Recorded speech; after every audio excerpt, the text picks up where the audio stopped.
welcome to the Lane County Board of Commissioners meeting for Tuesday, February 3rd, 2026. Morning, Mr. Mokrzycki, Council Bovet. Do we have any adjustments to the agenda? No, none from staff. Okay, any emergency business? No. Okay, well, we are going to move right into public comments, and it looks like we have plenty. We will have public comment open until a 10 a.m. time certain. So if you get to the podium as quick as you can, we got plenty of time. We'll have it. Okay, speakers will be taken in the order in which they sign up and will be limited to 3 minutes per public comments. And if you wish to make written comment, please send an email to publiccomment@lanecountyor.gov by no later than noon the day before the scheduled meeting. Okay. When you come up to the podium, speak your name and your time will start. We're first up is Roger Smith, I believe.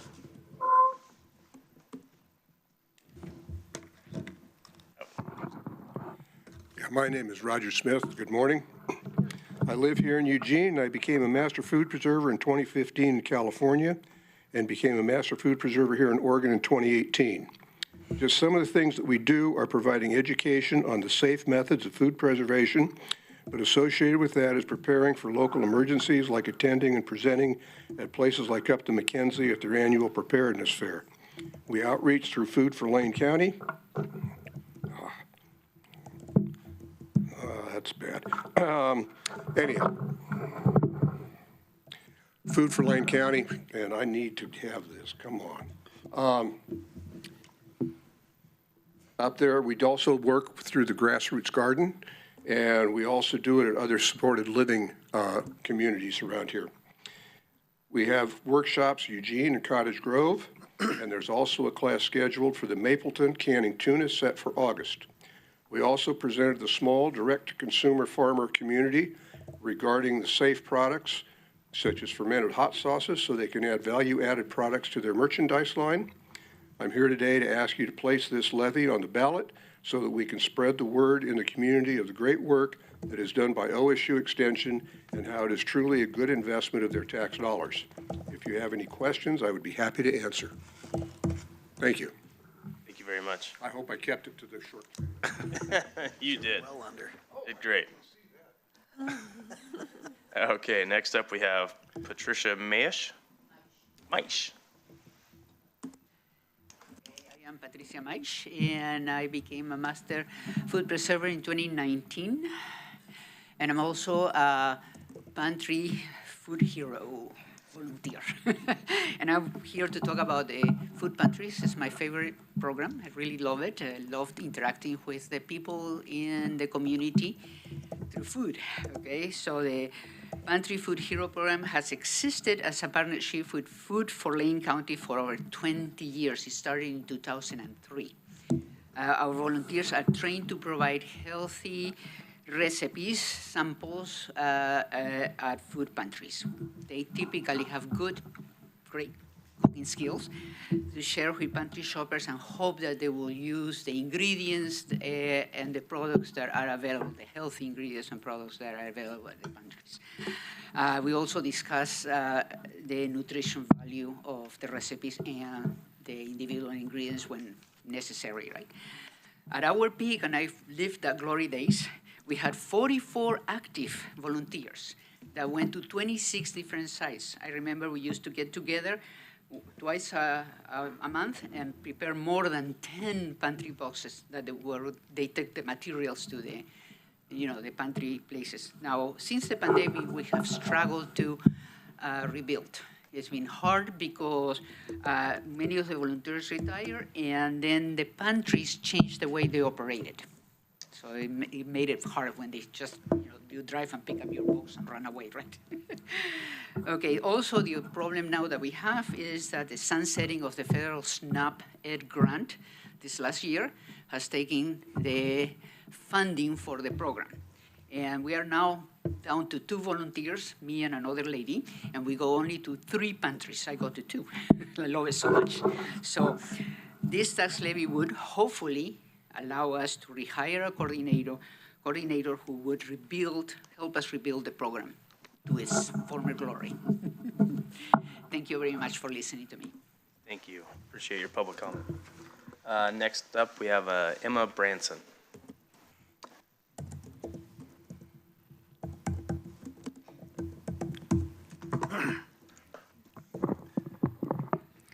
Hi, my name is Emma Branson, and I'm currently a first-year, first-generation student at the University of Oregon. However, I grew up in Springfield and participated in Lane County 4-H for my whole life. I participated in projects like animals, like goats, rabbits, guinea pigs, poultry, and market projects, as well as horticulture, photography, communications, baking, and so much more. As a teenager, I became part of the Lane County 4-H Ambassador Team as president, and all of these programs provided nearly unlimited hands-on opportunities for learning and growth that aren't feasible in public school classrooms. These 4-H projects taught me responsibility, empathy, resourcefulness, and confidence, all aspects of my personality that now help me succeed in college and in the community.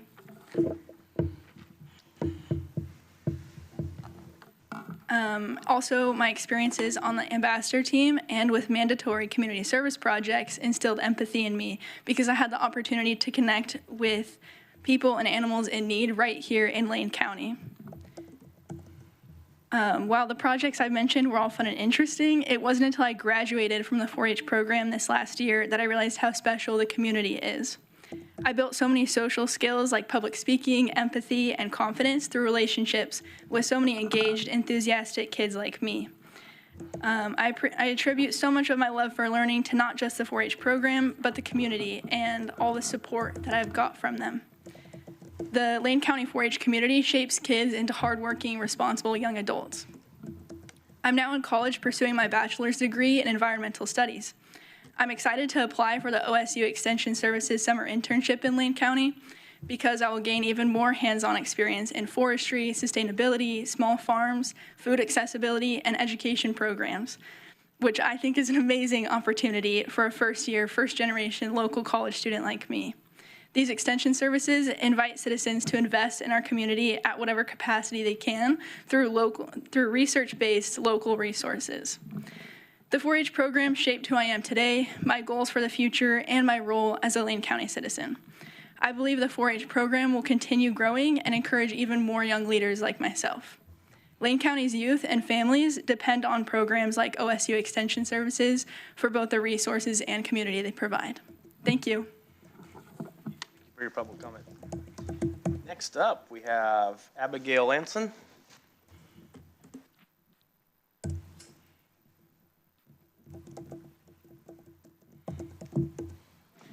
Good morning. My name is Abigail Langen, and I am a 4-H member. I have been involved in 4-H since I was 9 years old, and even before that, I was a clover bud. For as long as I can remember, 4-H has been a huge part of my life. It's more than just a program. It's a place where I've grown, learned, and become the person I am today. One of my favorite parts of 4-H is leadership. Through this program, I've learned to speak up, work with others, and take responsibility.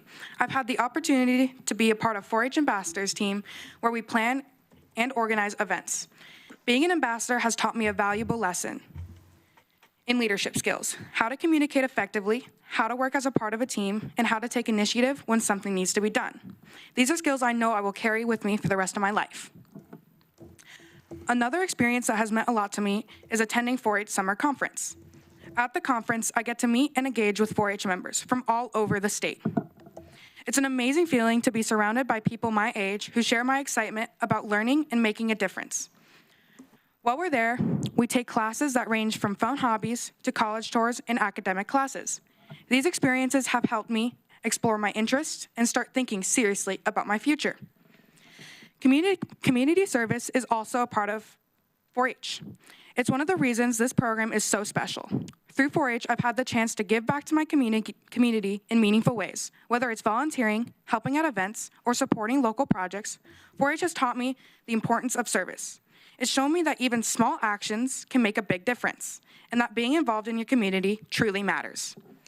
4-H isn't just projects or meetings. It's about building confident, capable young people. It teaches us life skills like leadership, responsibility, teamwork, and service. Because of 4-H, I am more confident in who I am and more prepared for what comes next in my life. As a 17-year-old who has grown up in this program, I can honestly say 4-H changes lives. It has certainly changed mine. I am proud to be a 4-H member, and I'm grateful for the support of my leaders, volunteers, and our community who make programs like this possible. Thank you for taking the time to listen and for supporting opportunities to help young people like me lead, grow, and serve. Thank you very much. Next up, we have Cindy McLaren.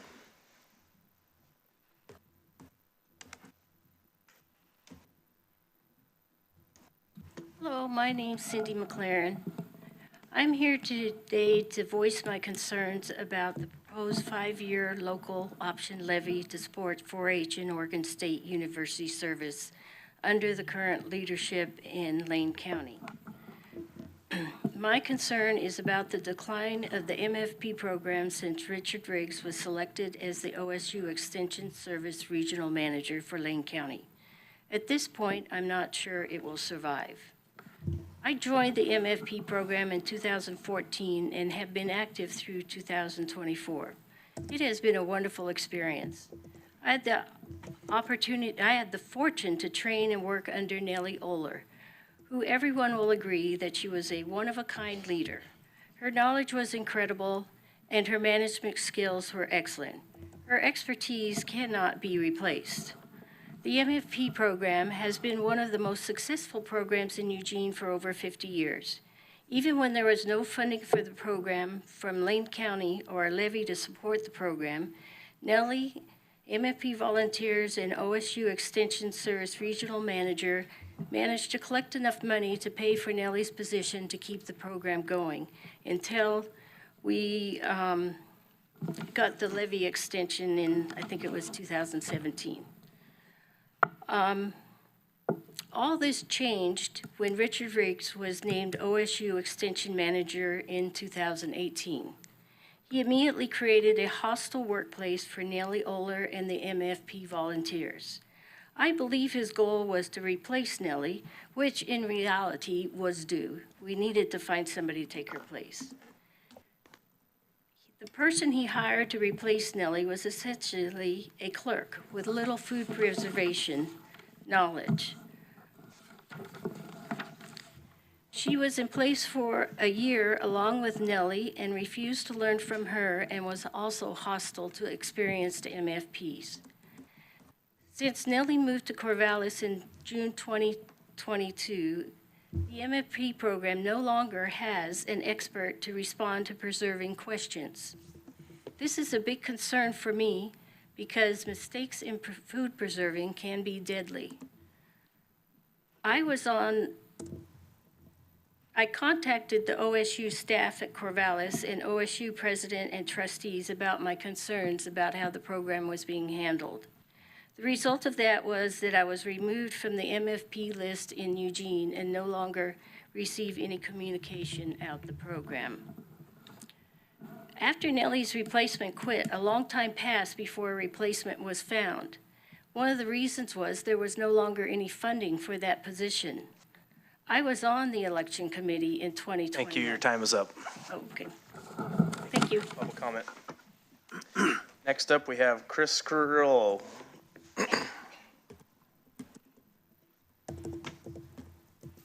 Good morning. My name is Chris Cirillo, and I would like to pray for our county. Our Father in heaven, hallowed be your name. Your kingdom come, your will be done, on earth as it is in heaven.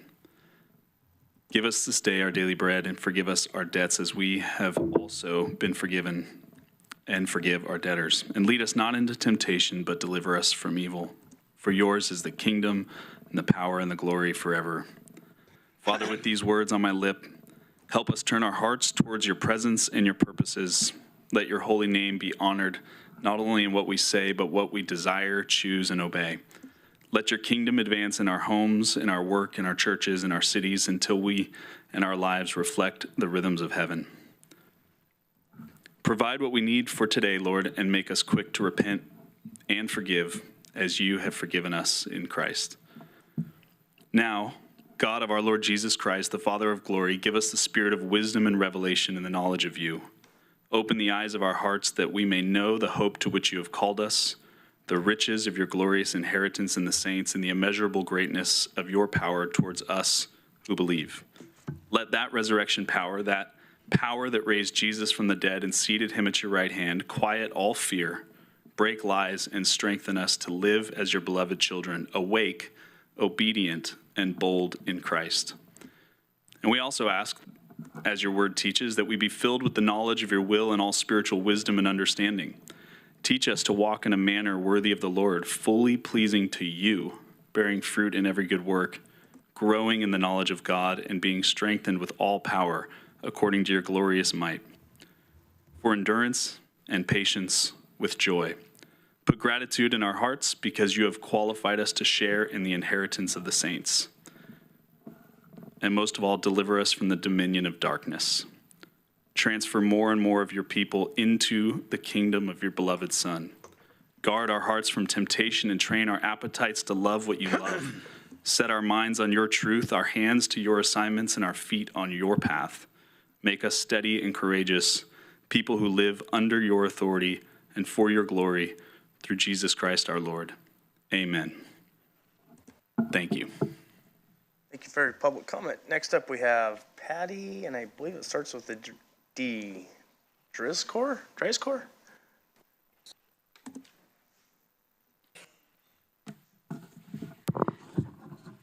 Good morning. My name is Patty Driscoll. I reside at 365 Street, Eugene, Oregon, 97404. I've been a volunteer in the Master Gardener program since 1993. Became a Master Food Preserver in 2007. I retired from OSU Extension Service. I worked for them from 2007 to 2022. At that time, I was asked by our 4-H ambassador team to stay on and be their advisor, which I am proud to do, and it's great to see Emma and Abby here speaking before you. And I could stand up here and give you numbers and impact statements of what we've done in the community, but what I want to talk about is what I've seen through the years of the option levy. In 1998, it was passed. The Lane County Board of Commissioners rolled it into the general fund in the 2000s and said, don't worry about it. Slowly, they started to nibble away at it, and finally we had no funding, and we had to go back out for an option levy in 2010, which we lost. It was a heartbreak to the volunteers to see that the community and the Board of Commissioners did not support us. The Lane County Master Gardeners Association had seen this happen with funding cuts in Multnomah County, and besides advocating at local and state levels, we were fundraising money just as a backup. It was a struggle to get the administrators to approve that the Master Gardener program could keep running with volunteer financial support. Slowly, we brought back the other programs until we got an option levy passed in 2016 and 2021. So what I would like to ask of the Lane County Board of Commissioners to approve the new option levy for the May election. Some of us volunteers are aware of a couple years ago, Josephine County Board of Commissioners cut funding of a tax service district for OSU Extension Service in Josephine County. This year, the funding is being restored because the volunteers do not want to go away and they advocate for the return. I would like to see each of you make a statement saying that you will not take option levy fundings away and support the volunteers of OSU Extension Service in Lane County. The volunteers of OSU Extension Service trained to become Master Gardeners, Master Food Preservers, Food Pantry volunteers, Master Woodland Managers to share research-based information in our community in the areas we choose to work in. We do not take the training to run political campaigns or fundraise. We only do this because we support those programs. And there's more to it, but there's some other stuff, so I'm gonna hand it over and you can. You can leave it right there at the table and we'll bring it up here. Thank you. Okay, next we have online, that is everybody on our list. Ms. Gibb, do we have anybody online? Yes, Chair, and we already have a hand raised in preparation to speak. Strata, I am turning on your microphone. And would you like to be on camera for your comments? Certainly. All right, just give me one moment to arrange this.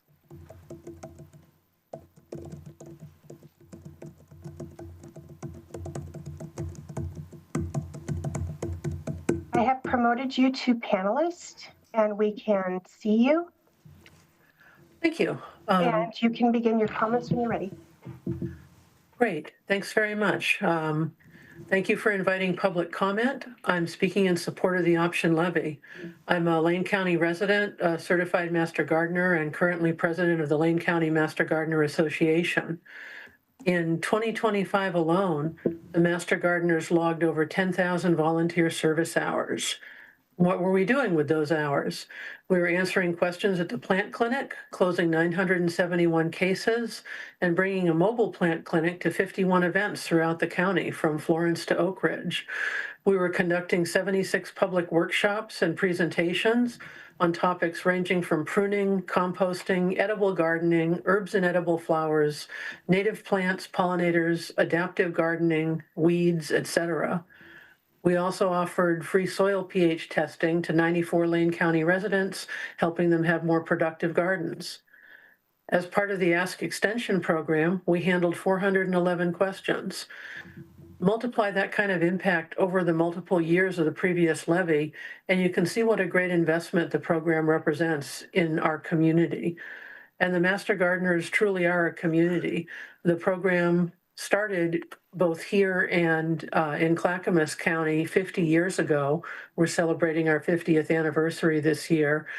And the grassroots community of the Master Gardeners is very strong, very public service oriented, and very much looks forward to your support through the option levy. So thank you again for offering the public the opportunity to support our work. Thanks very much. Absolutely. Thank you for your public comment. And just to make sure, is that everybody in Harris Hall that has spoken that wants to? Okay. Thank you. We appreciate you coming out. Next up will be our consent calendar. All items listed here are considered to be routine by the Board of Commissioners and will be enacted by one motion in the form listed below. There will be no separate discussion of these items. If discussion is desired, that item will be removed from the consent calendar and will be considered separately. Ready for a motion? I'll move approval of the consent calendar for February 3rd, 2026. Okay, do we have a second? Second. Once again, the motion has been moved by Vice Chair Buck and seconded by Commissioner Lovell and Commissioner Trieger. All those in favor signify with an aye. Aye. Aye. Motion carries unanimously. Okay. Next up, we have County Administration. What's up? Yeah. Mm-hmm.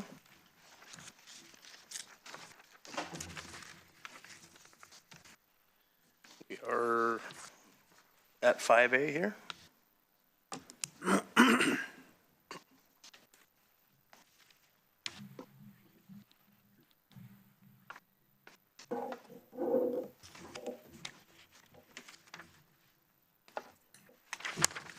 Sorry, Miss Williams, we're efficient up here.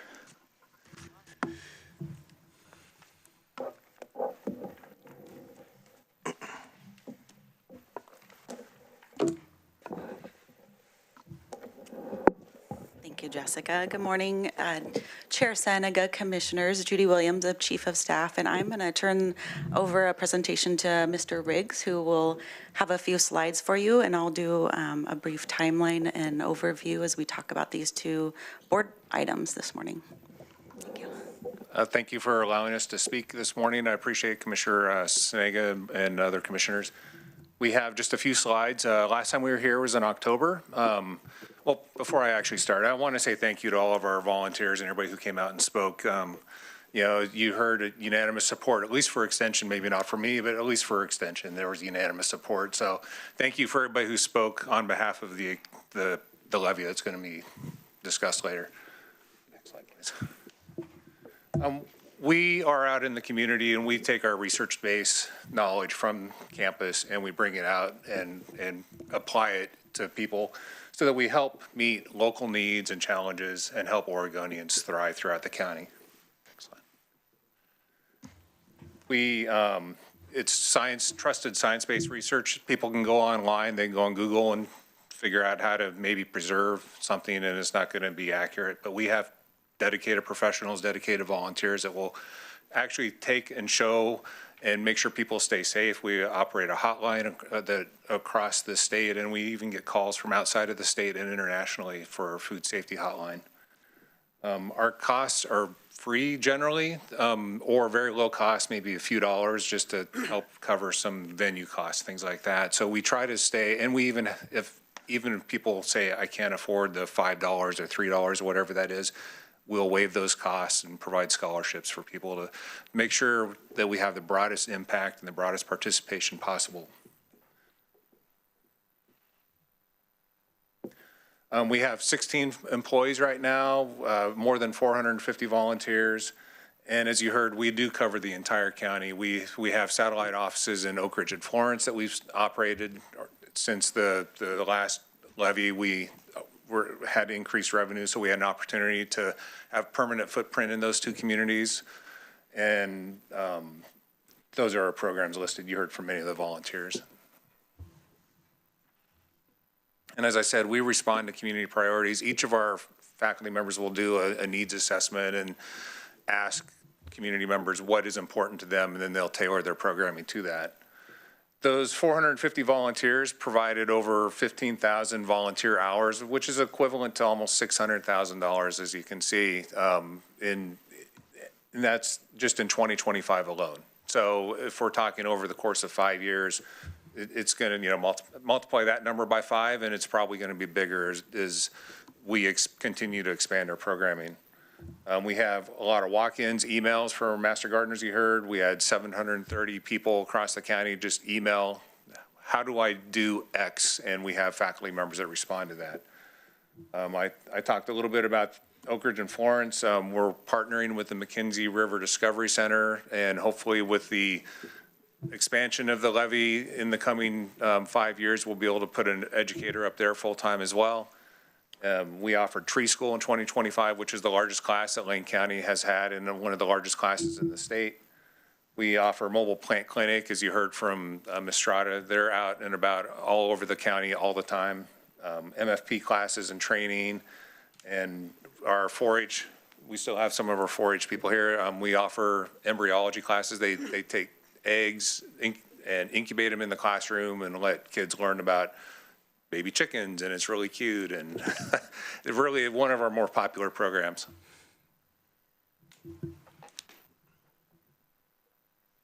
So for the future,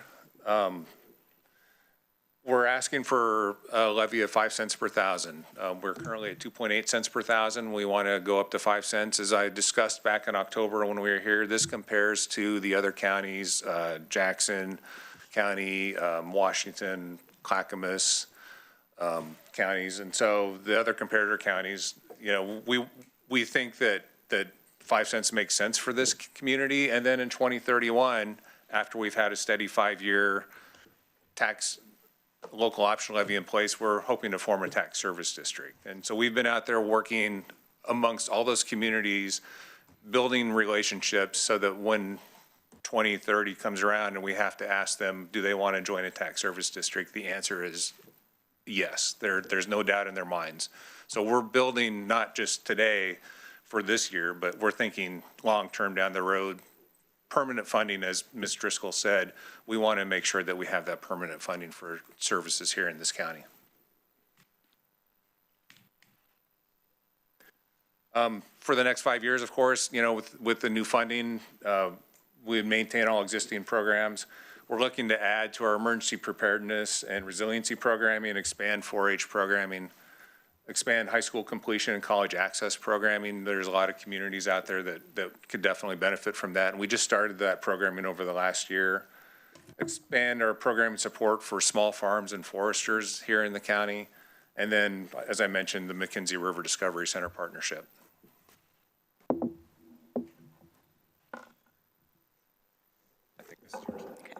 Thank you, Mr. Riggs.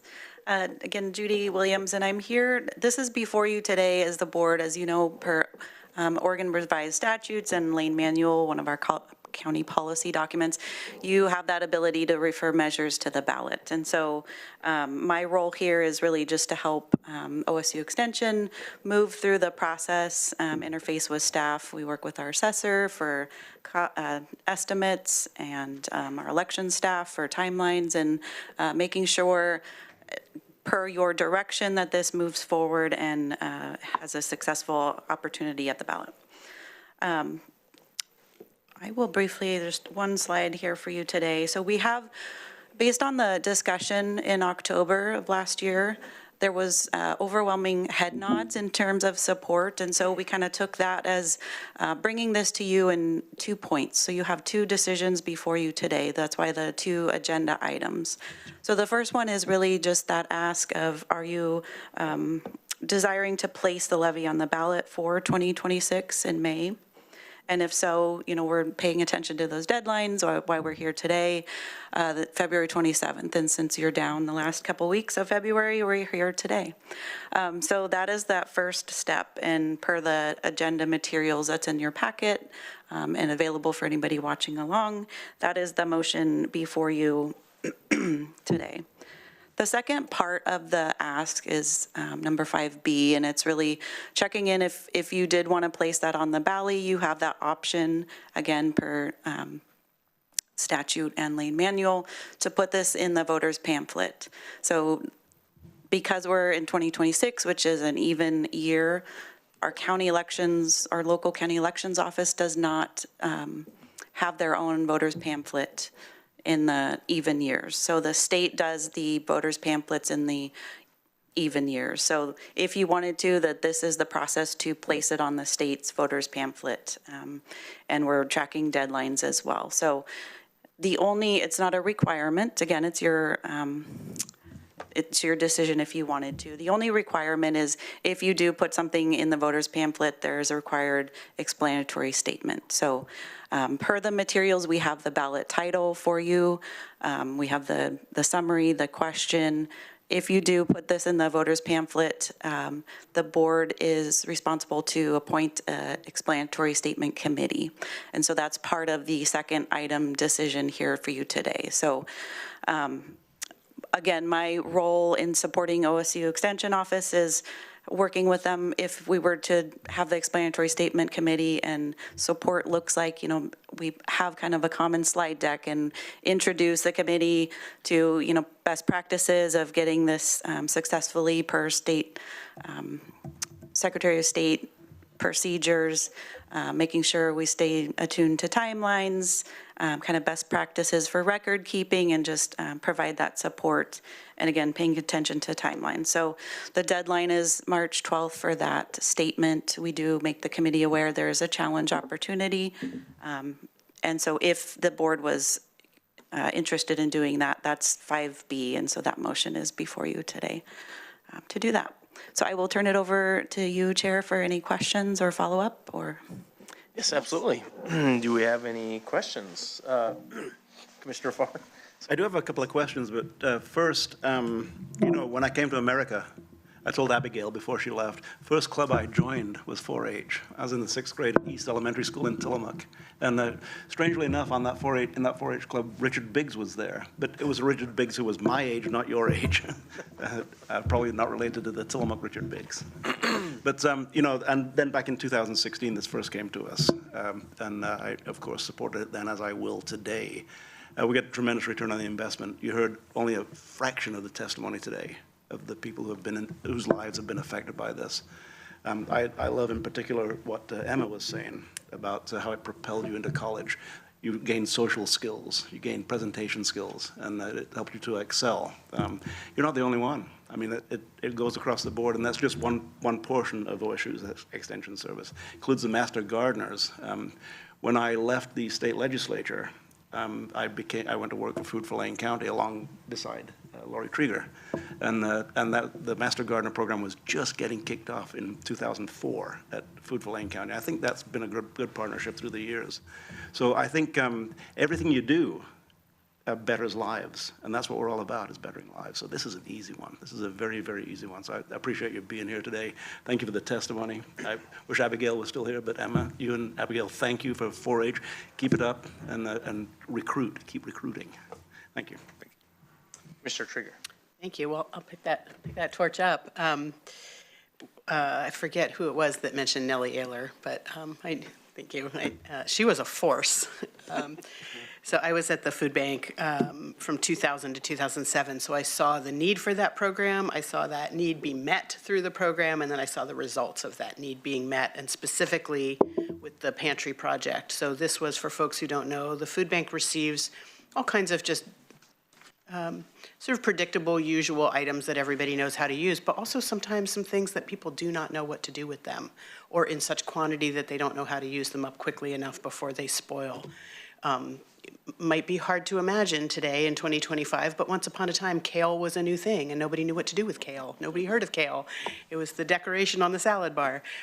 So the Master Food Preservers and the Food Pantry Project was able to step in and help folks with simple recipes, demo the item, let people sample it, taste it, see how yummy it was, take it home, make it for their families. Emu meat donation one time. Powdered black beans. Powdered black beans for days, pallets and pallets of them.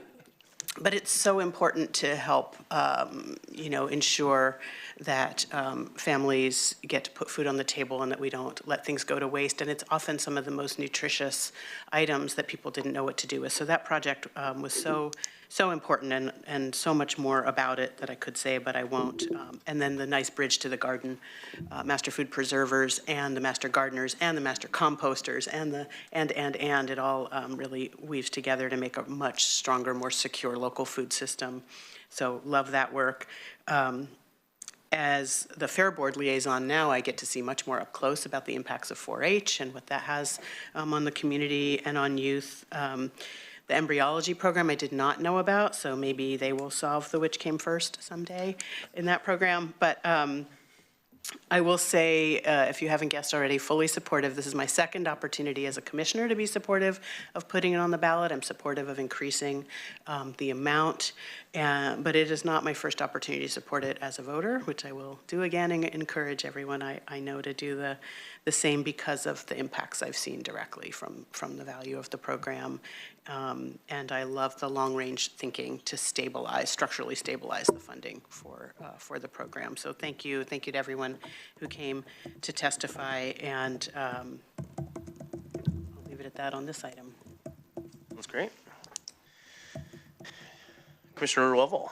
Thank you, Chair. You know, before I was elected, I didn't really know much about the OSU Extension Program. In fact, I didn't know anything about it. But, I mean, with the people that came and brought us kale, I would like to admonish those who brought us lima beans. They could certainly cease at this point, in my opinion. But I'm fully supportive of the levy. I think the option to bring this more into the public's purview, like I said, that I didn't know about, I think is a great opportunity for us to communicate really the value of what you do for the county. So I'm hoping by putting this on the ballot with the information that we supply in the voters pamphlet, that those people who don't know about it would go ahead and support it as well, just based on what we have said, the impact it does to the county. So keep up the good work, sir. Thank you very much. Absolutely. Commissioner Vice Chair Buck.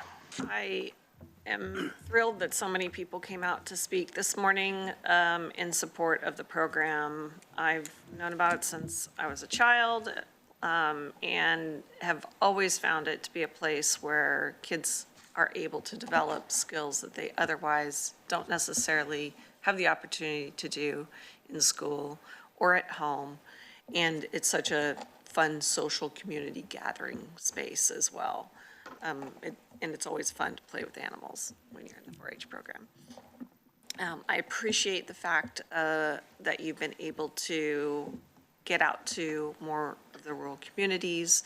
I remember you presenting that last time to us, and look forward to seeing that happen at the Discovery Center upriver. They're undergoing lots of renovations at the moment, getting ready for putting programs like this in that location, and I know it would be well used in that spot. I also just wanted to note that with Emma and Abigail, I see leadership opportunities all over your future. So pleased that we can hear students here and really get your experience through the lens of young people. We don't often get youth coming here and speaking to us, and it's always the highlight of my day. I'm happy to support this. Thank you.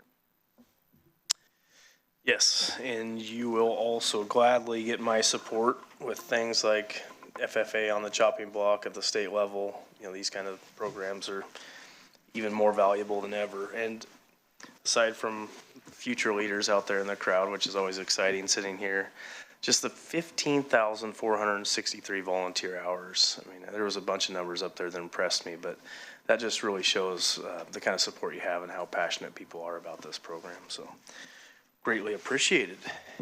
And I think I am ready for a motion, Vice Chair. Oh, Chair, before the motion, I have one quick question, then one quick comment. I apologize for stepping in. The cost of we'll get to this in the next motion, but the cost of the voters pamphlet, do you have that? It's Chair Senega, Commissioner Farr. There is no cost to put this in the voters pamphlet at all. There is only a $300 cost if somebody were to put an argument or other statements. There is no cost. No cost, yeah. Important news. And one thing I'll mention is that two things. Noi Rathakit Oh, yes, no. helped us write a cookbook. And many of the recipes were powdered black beans. And I still have a copy of that cookbook, but it has OSU extension right on the front of it. So, and the second is a Sitka spruce tree that I planted in 1965 in my mom and dad's front yard up on the Trask River is still there and is way big. And that was a gift. Tillamook, you think of dairy in Tillamook, but Tillamook's also forestry. And got a wonderful spruce tree out of OSU on that one. So, thank you. Okay, ready for a motion, Vice Chair. And something I forgot to mention before I make the motion, Patty, you had asked for a commitment that we would not be utilizing any of this money for anything else. And I just want to say you have that commitment from me. We have never used it for anything else that I'm aware of as long as I've been commissioner. So just know that this is dedicated money for the program only. With that, make a motion to approve Order 26-02-03-06 in the matter of referring a 5-year local option levy to the voters to support 4-H and Oregon State University Extension Service programs in Lane County, and directing the county clerk to place such questions onto the May 19th, 2026 election. Okay, we have a motion. Do we have a second? Second. Okay, we have a motion made by Vice Chair Buck and a second by Commissioner Lovell to approve Order 26-02-03-06 in the matter of referring a 5-year local option levy to the voters to support 4-H and Oregon State University Extension Service programs in Lane County and directing the county clerk to place such question on to the May 19th, 2026 election. Any discussion to the motion? Okay, all those in favor signify with an aye. Aye. Aye. Aye. Okay, passes 5-0. Okay, on to 5B. Ready for the next one? Yes, Okay. we are. I'll move approval of Order 26-02-03-07 in the matter of including a question of financing Oregon State University's Extension Service operations in the May 2026 voters pamphlet and appointing a committee of 3 to 5 individuals to draft an impartial, simple, and understandable exploratory statement for the measure and its effect for the May 19th, 2026 election. We have a motion. Do we have a second? I'll second. Motion has been made by Vice Chair Buck and seconded by Commissioner Trieger to approve Order 26-02-03-07 in the matter of including a question of financing Oregon State University Extension Service operations in May 2026 voters pamphlet and appointing a committee of 3 to 5 individuals to draft an impartial, simple, and understandable explanatory statement for the measure and its effect for the May 19th, 2026 election. Any discussion?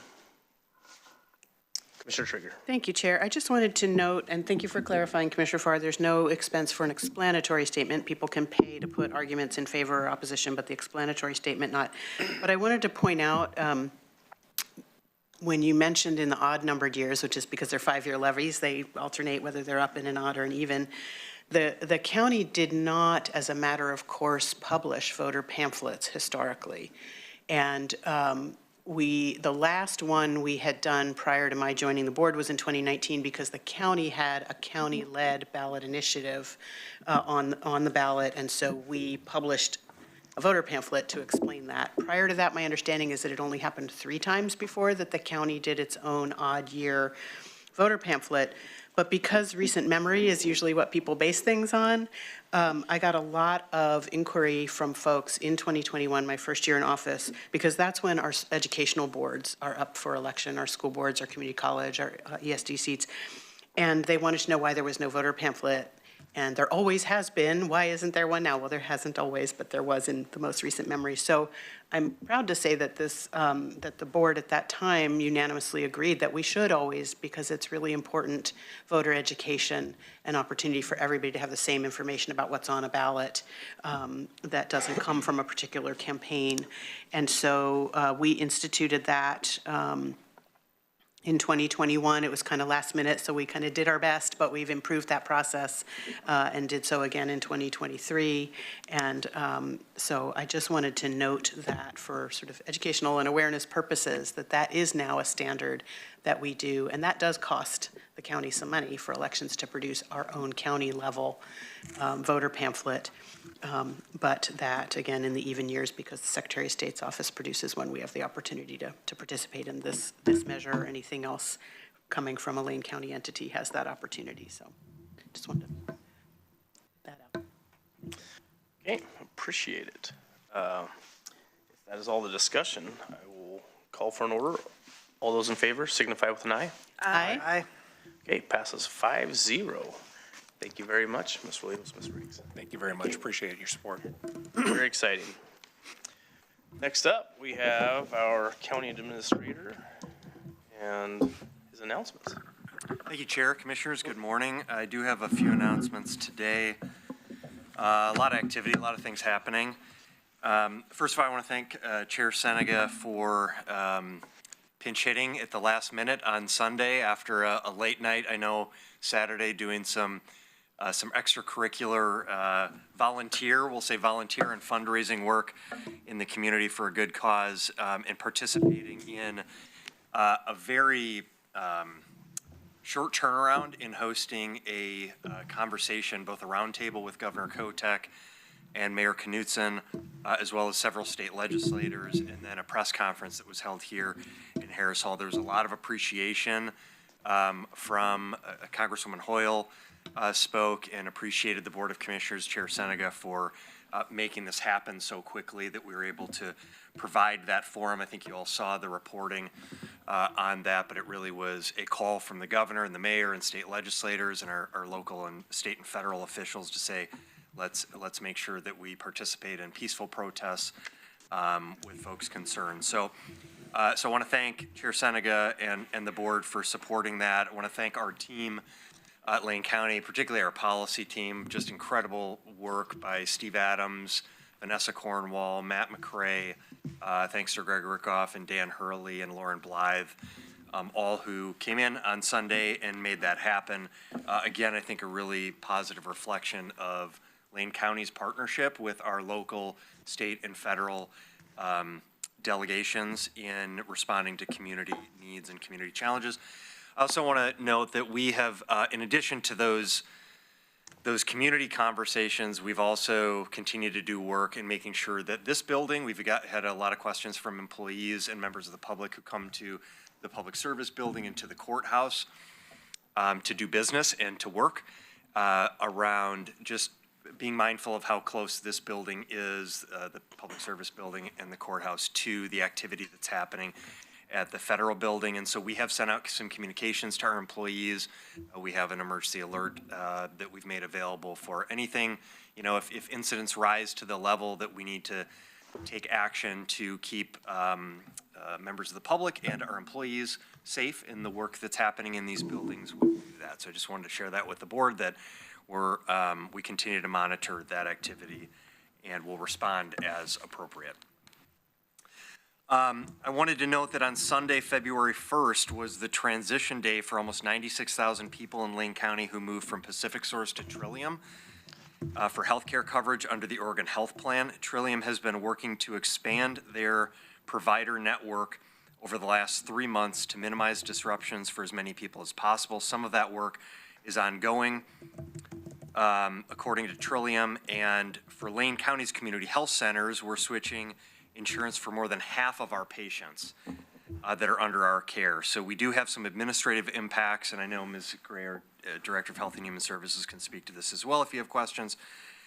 We're switching insurance for more than half of those patients, so there are some administrative impacts, but we continue to work on a contract with Trillium for reimbursement for that work, and we continue to monitor this transition. We'll keep you posted as that evolves. I also wanted to note that even Egan activity, this was noted at last week's board meeting. I think the board received some public comment and some emails from volunteers at Egan expressing appreciation for the responsiveness. You may be aware that, I think the board is all aware that St. Vincent de Paul's Egan Warming Shelter were activated each night from January 15th to January 26th. That's approximately 12 nights. That's at the high end of the duration of activation for Egan, because we had that really long stretch of very cold sub 32 freezing temperature. I'm from the upper Midwest, so like, negative temperatures are sort of the norm for me, but for, anytime that the temperature's freezing, we activate the Egan warming shelters. So that cold stretch brought in people who often don't use Egan warming centers. And towards the end of the second week, we had over 500 people that were seeking shelter. That was a very high number. And so we were contacted, I think several commissioners were contacted, and I and other county folk were contacted by particularly volunteers at Egan saying, hey, we need more space. We need more cots. We need bedding. We need supplies to make sure that we can keep folks warm. And so it was like a rapid, everyone, all hands on deck. And I really appreciate all the commissioners who were involved in that advocacy and the county staff that responded. We then, as a result, there was, we went from, well, do we go to Walmart and REI to buy cots? And this sort of scurrying to figure out how we procure the materials that were needed, to saying, actually, we have partners at the Oregon Department of Human Services. They have resources. We can call them and ask for their mass care trailer, which I think I noted last week is what we requested, and they approved. We did request for help from Red Cross. That was denied, and so that's why we sought support from Oregon Department of Human Services. And thanks to the Oregon Department of Human Services for that rapid response and for getting that mass care trailer, which really allowed us to provide all of the necessary equipment necessary to make sure that we could keep folks sheltered and safe and warm. So much gratitude to the many Egan volunteers who showed up for their neighbors, and for donors whose contributions to St. Vincent de Paul Egan helped close the funding gap that our entire shelter network is experiencing. I'll just make a final note that, as the board knows, we are working to secure additional shelter funds during the short session, and our policy team in Lane County will keep you updated as that work continues. So that's that on all of that. And then I just wanted to make a note that I sent the board some additional information yesterday related to questions that we had been receiving about recent congressional action taken on the Interior Act, which changed language in terms of the formula for timber harvest receipts. From a 50-50 split, 50% of the harvest to counties, 50% to the federal government, changed it to 75% to counties, 25% to the federal government. So there was a lot of sort of public discussion about that, questions that we received from folks, including from our school partners who, and I was just in contact today with Tony Skirto, who's the superintendent of the Lane ESD, about the impacts of the new federal language, because there was a belief that that would result in additional funding for the schools. So we've worked with the Association of ONC Counties to gather the information that we shared with you yesterday, which is essentially a comparison analysis of the Secure Rural Schools funding that was provided for last year, this year, and next year, and then the new timber harvest formula that was approved in the Interior Act. We've done that analysis based on the information that was received from the Association of ONC Counties, approximately 250,000 board feet with a sale value, harvest value of $65.8 million. That $65.8 million is the total amount that is available for ONC counties, the 18 ONC counties. 75% of that $68 million is what goes to the counties. Approximately 15.27% is the percentage Lane County receives. So that's how we've calculated the number of a total next year projected. The I believe it's 8.6, I don't have it right in front of me, 8.6 million or 8.7 million dollar total payment is if we accepted the timber receipt under the new formula. SRS for next year is $9.7 million. In addition to that, what's not included in that is also the schools, the school fund receipts, which the school fund would receive over $4 million, I think it's $4.3 million, something in that range, additional funds under the SRS. If we accepted the timber receipt under the new formula, the schools would receive $1.3 million less than the SRS. So just wanted to provide that information for everyone so that it's clear. We think the conversation in Congress is obviously positive, that there's a discussion about new language that will allow for greater receipts to come to counties. But in terms of our recommendation to you for next fiscal year, it continues to be that we accept the SRS payment, not the new timber formula, for a couple of reasons. One, because the new timber formula is less money, both to Lane County government and to our school partners. Also, there currently is not language that actually allows us to opt out of SRS for 1 year. You either have to opt into SRS or into timber harvest, because SRS was a 3-year package. We opted in. And so we don't have the ability currently. Now there's some effort to make some changes to those administrative rules. If that did change and we could opt out of a year, you could consider doing that. We still wouldn't recommend it at this point because it's less money, so we wouldn't want to accept less money.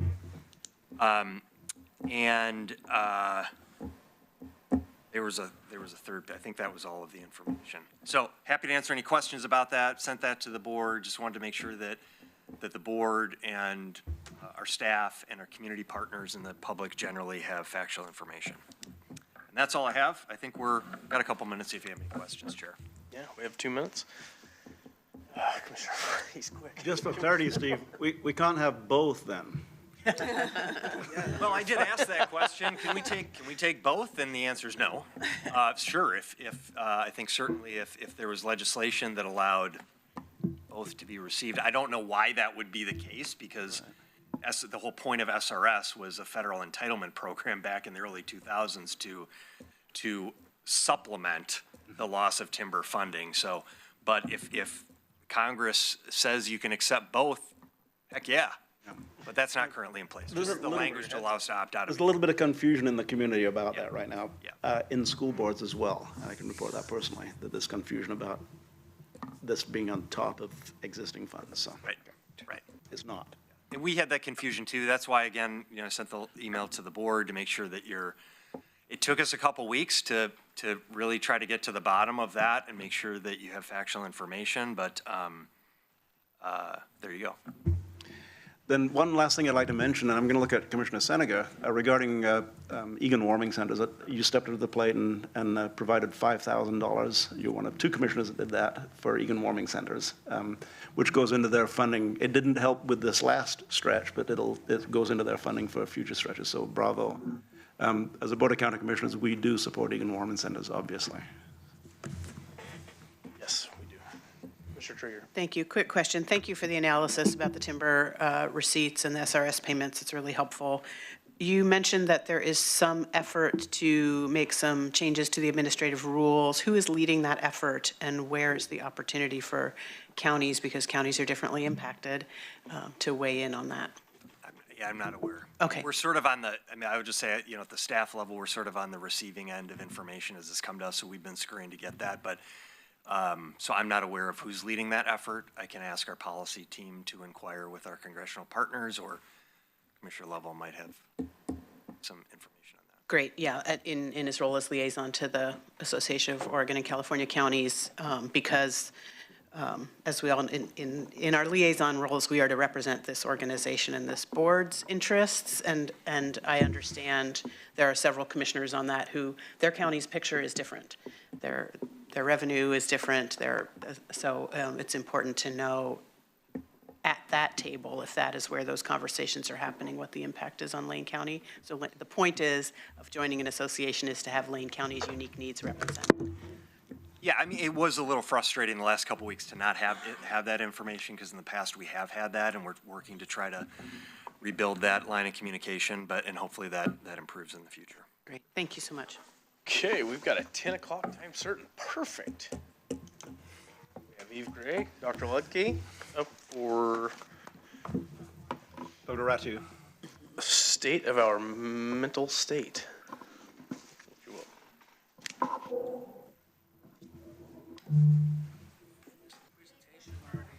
Kind of loaded on there? Okay. Okay. And I'll be doing my own slides. Yes, what I need to do is move the There's two. Covering all the bases. Needs a balanced all. We only have so many MDs.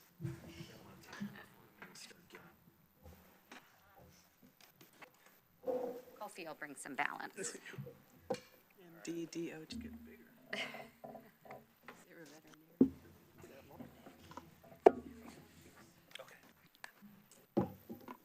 Great. Is it okay if I'm up here?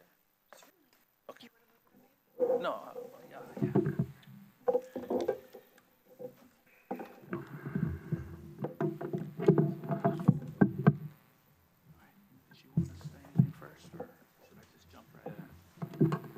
Well, what I can do, hello, commissioners.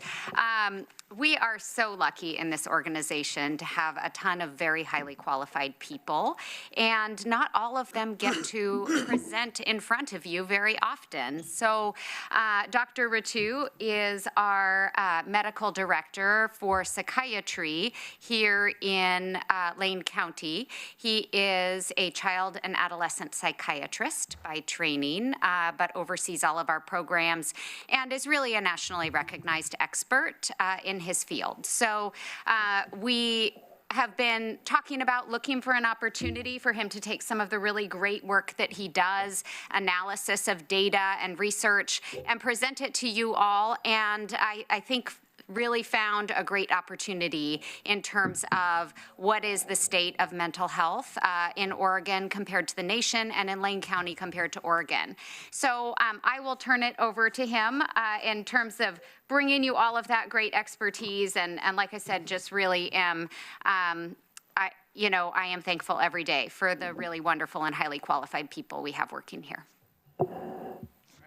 Thank you, Eve. Good morning, Chair Senega, commissioners. I'm really grateful for the opportunity to be able to talk with you today, and grateful to Eve for helping set this up.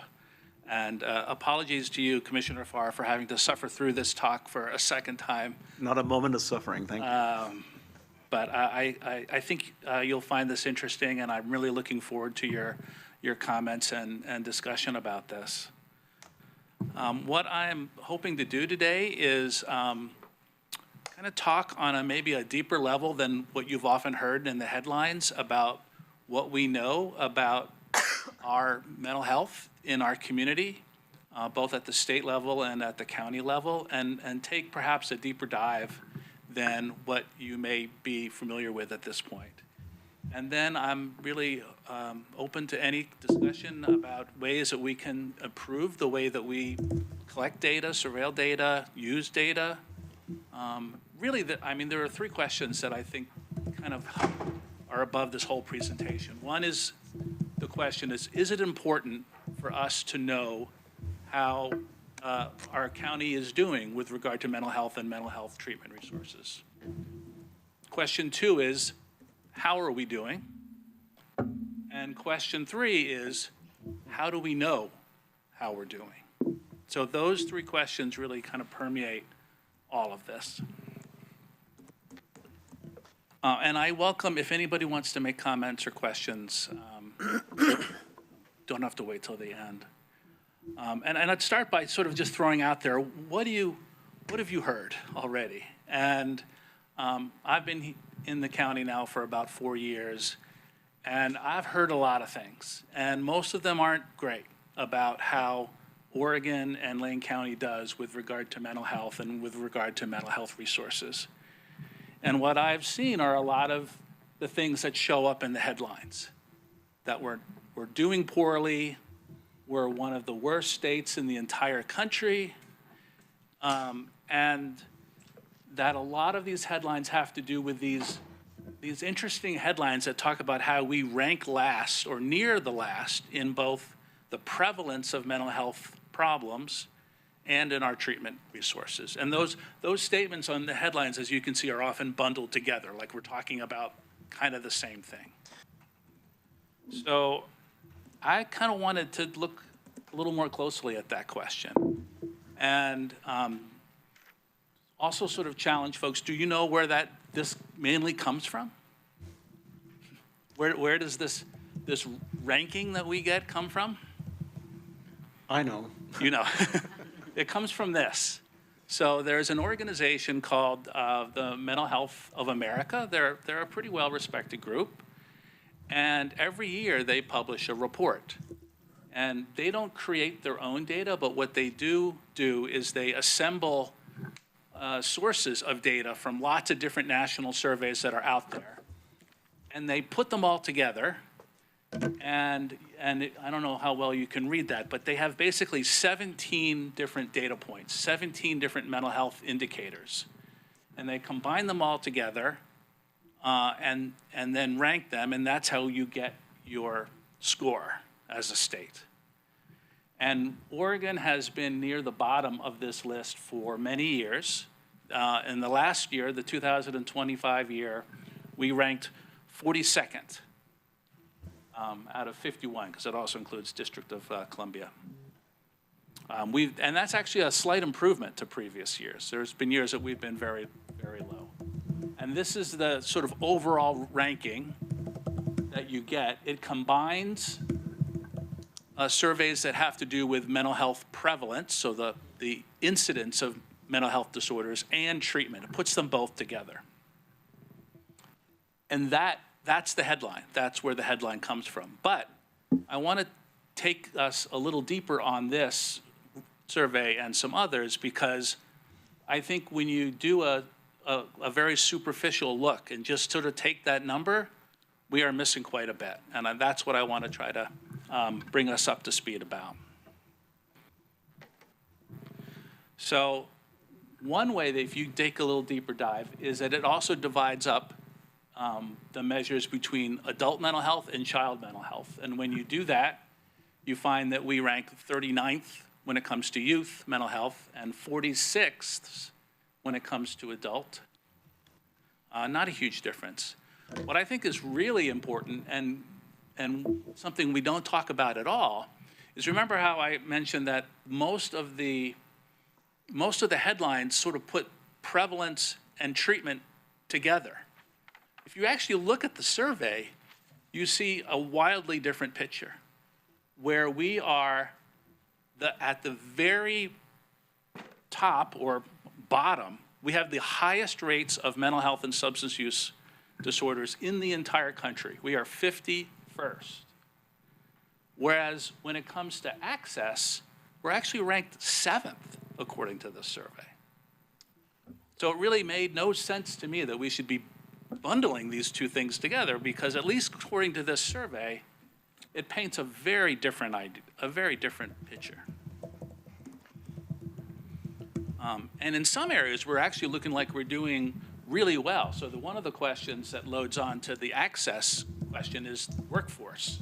which is just the number of mental health professionals per capita or per 100,000, we're actually ranked 4th in the country when it comes to that.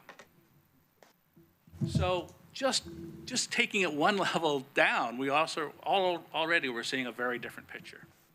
And when I saw that, I thought, that's kind of a weird combination. Like ideally, the more treatment you have, the lower the prevalence of mental health disorders should be. You would hope that those two things would kind of run together, but they don't in this state. So the question is, so what's up with that?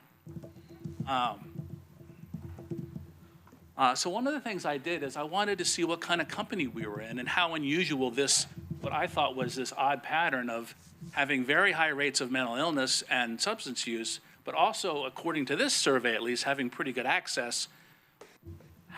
What kind of company do we keep? And so I divided up and looked at states that were either in the sort of the top third in these access and prevalence. And I found a really interesting pattern that in some ways was just remarkably geographic. So if you look in that bottom right corner, the states that tend to have high rates of mental illness and low access are a lot of our western neighbors: Nevada, Arizona, Wyoming, Idaho. The states that report low levels of access but fairly low levels of mental illness are basically all in the South: Texas, Mississippi, Florida, South Carolina. The states that have, and this is sort of the, I guess, the best combination of high access and low rates of mental illness, is a little bit more of a mixed bag. So that's New York and Iowa, and the states that actually came out at the very top of the survey. And then we're in this group with New England. So that we have Vermont, this combination of high rates of mental illness, but high rates of mental illness, low access. That's the pattern that we see with states like Vermont, Maine, New Hampshire, Rhode Island, and then there's us. So we're kind of the outlier there geographically. So why would we have this combination? What could be behind it? And I don't know the answer, but there are a lot of different reasons. So one is that we're not measuring things very well, and I'm going to show you some more data that suggests that we're not.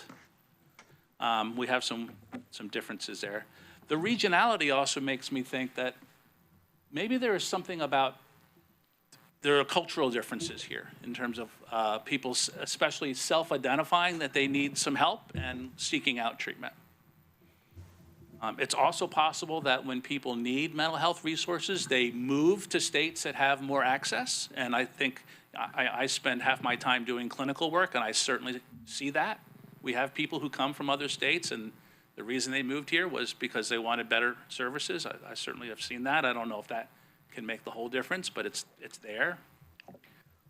It may be that we have a lot of clinicians around who can make a mental health diagnosis, but as anybody who works in mental health treatment knows, it's hard to actually, have them no longer meet the criteria. I mean, people get better, but it's a higher bar to actually have people no longer have the condition anymore.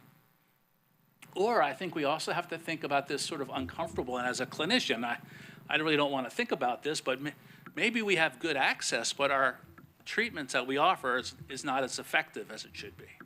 So the diagnoses are staying, and that could be for a lot of reasons. I think probably one of the most apparent ones is our high rates of substance use. Substance use is known to sabotage treatment effects. So that may be a reason why we have that. We don't really know about how much people are getting different types of therapy. Are they getting this type of therapy, that type of therapy, medication treatment, combined treatment? It also may be something to do with our delivery of mental health system. We have a lot of providers, for instance, who are who deliver services only through telemedicine, and that can be a great way to reach people where access is difficult, but for a lot of people, the telemedicine format just doesn't quite work as well. Doctor? Yes. And is it Ritu? Ritu, yes. Okay, you absolutely nailed Seneca, so I was wanting to get yours right also.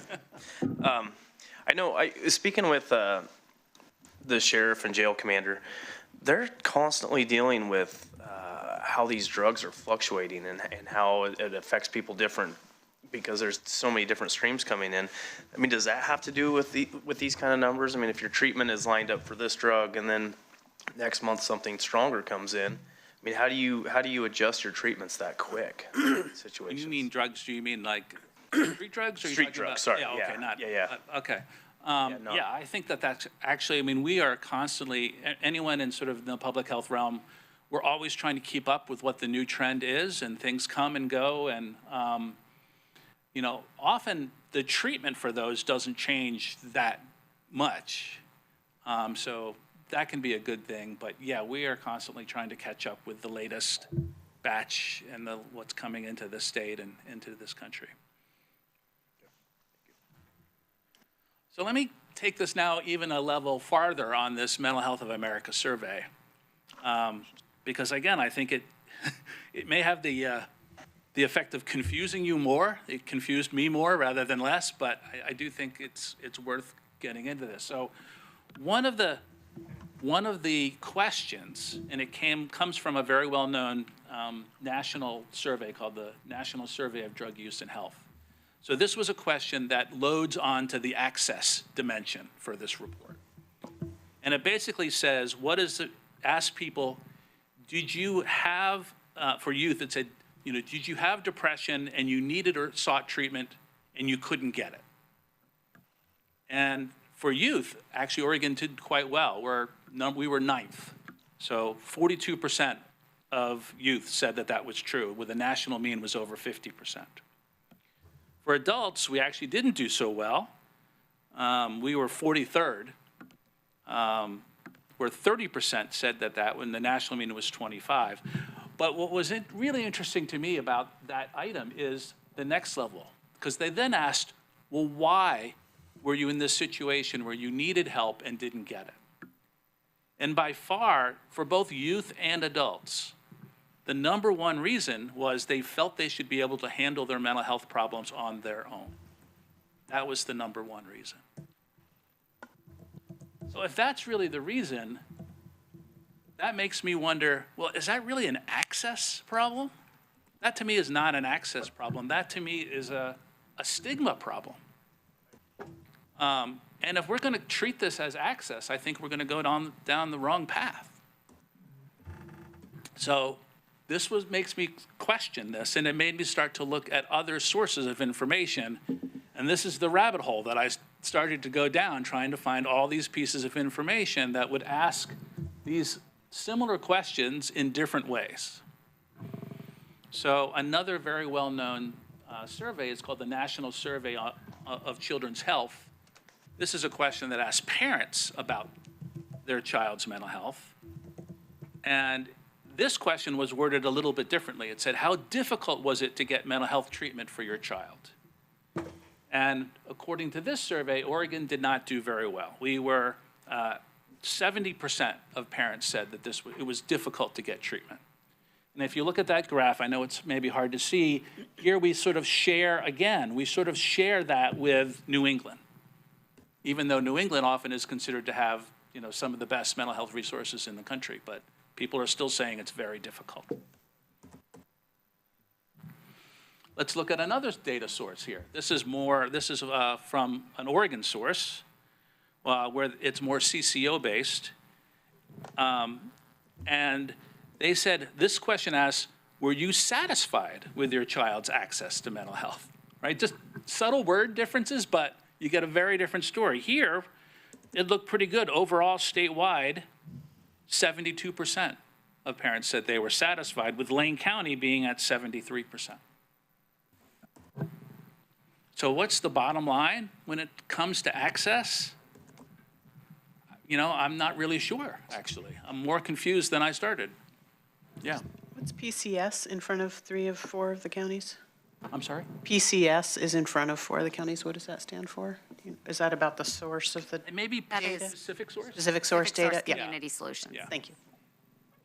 So, okay, thank you. So let's then look at this other aspect is, do we know anything about how effective our treatments are in Oregon? And unfortunately, Mental Health of America, for whatever reasons, decided that that was not going to be a question that they included in their 2025 report.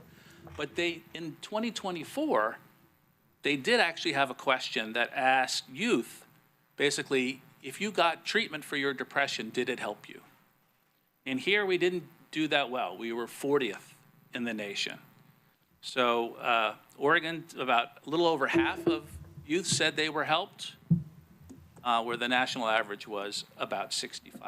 And here was a spot that we actually did diverge from New England, where we generally were clustering together, but people were reporting higher rates of success in terms of treatment in some of those other states. Looking at this from other sources, this is a report that comes out from OHA. It paints a little bit more of a positive picture. Actually, in this survey, youth who received medications for treatment actually said that 95% of the time those medications helped, which I was kind of surprised. That's not the rate I unfortunately get with my kids. I wish I could get to 95%. But they were reporting pretty good. And then in terms of overall treatment, you can see that improvement was generally between like 60 and 70%. A little higher than the Mental Health of America report.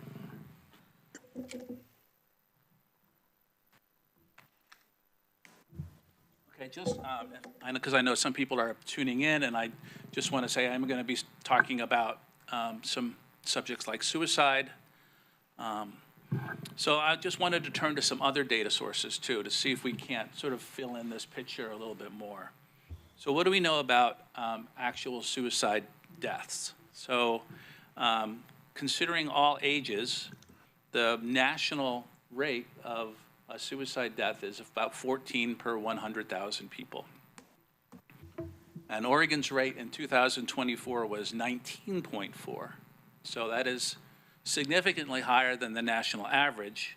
It's not the highest. The highest is Alaska at 28.2. But it's much higher than the lowest state, which is District of Columbia at 5.7.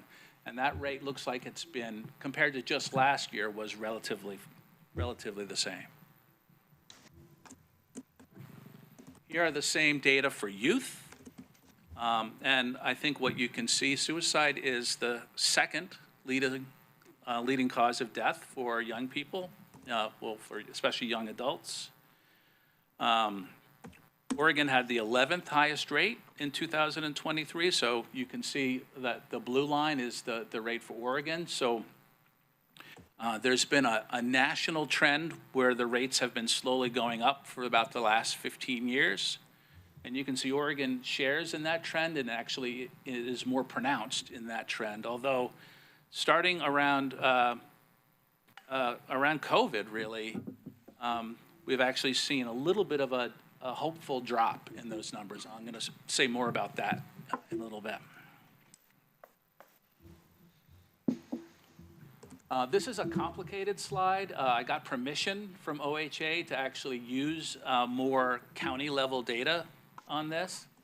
I was really grateful that they did. But what this looks like is sort of looking at suicide and overdose rates in Lane County compared to state averages. So as many of you probably know, Lane County is about 8% of our population. So this looks at, say, the number of suicide deaths, the number of overdose deaths in Lane County compared to the state. So if we're above 8%, we're above the state average. So the first three have to do with suicide and suicidal behavior in youth. And you can see that we're above state averages when it comes to youth suicide deaths. We're right about at the state average in terms of people going to the emergency department for a suicide attempt. And we're actually quite above in the rate of people, kids and young adults getting hospitalized. And then the trends, the hopeful trends for youth is that both of those rates look like they've been falling over the past few years. The next three, starting with that gray bar, look at adults. And you can see sort of a similar trend that we are above We're above the state average in both suicide deaths and opiate overdose deaths, whereas our rate of going to the ED is about at state average. And again, I'm interested in learning more about this. The rate of people getting hospitalized is high, and it may be because we have, a very big hospital right here and have those options that maybe some other areas of the state do not. And this is just another look at our overdose data from OHA. The top line is state, and the bottom graph is Lane County, where we are. So we're seeing the same trend in Lane County that we're seeing statewide, which is that, as many of you know, the rate of overdose deaths was really going up in a very alarming way, and looks like in the last couple of data points maybe coming down significantly, which is really great to see.